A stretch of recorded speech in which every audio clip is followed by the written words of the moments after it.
Research has shown that forage cover crop systems can be successful with seed corn, wheat, and soybeans.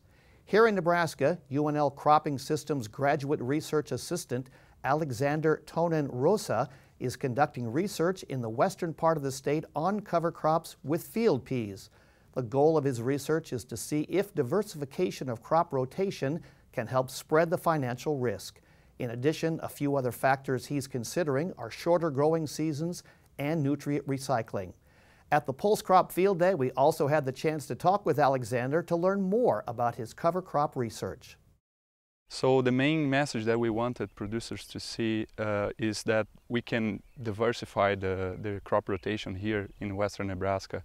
We know that corn and soybean is the main rotation and is two strong cash crops, but we also know that the market fluctuates, so we are coming with this idea of putting post crops, and since they have short growing season, we can include other alternative crops following up, like cover crops, forages, and even short season corn, soybean, and grain sorghum.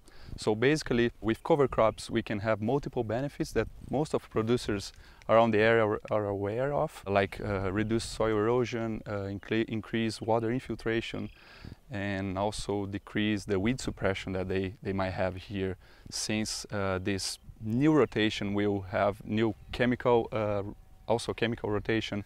And with forages, we can also have the benefits of cover crops, but bring together another cash crop, because you can graze it, or you can hay, or you can even silage those. And with short season crops, we will try to put corn with 70-day maturity groups and soybeans shorter than 2.0 maturity groups. And what would be some of the advantages of going through that and doing that process? So like I said, I think the main advantage would be that you would decrease the risk of the market, of the prices. So you spread those financial risks over 3 years, let's say, because you will have corn, soybean, and right after the post crops with the short season crops or grazing.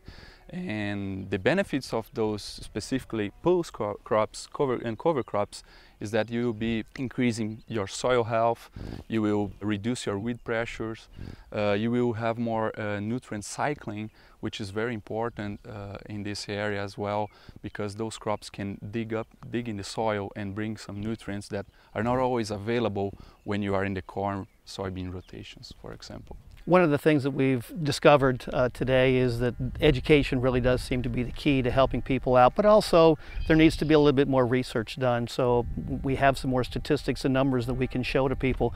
What are some of the things that you're working on in your research? So my research is basically in the western part of Nebraska, where we are working a lot on cover crops, like termination times, different species.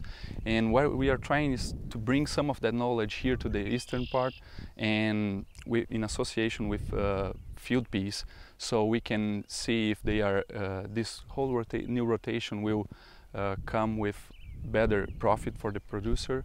And also I would say that the key things is the agronomic and economic sustainability of the system. What is really the main difference between the west and the eastern part of the state? Sure, basically is the precipitation regime. Out here we have, I'm not sure how many inches more, but is much wetter conditions. So I would say it's much easier to include those rotations than in the west part of the state, where we have basically wheat and corn. And the challenges there are always facing towards water conservation, whereas here we can play a little more on that direction, like we can put more crops and diversify more this system.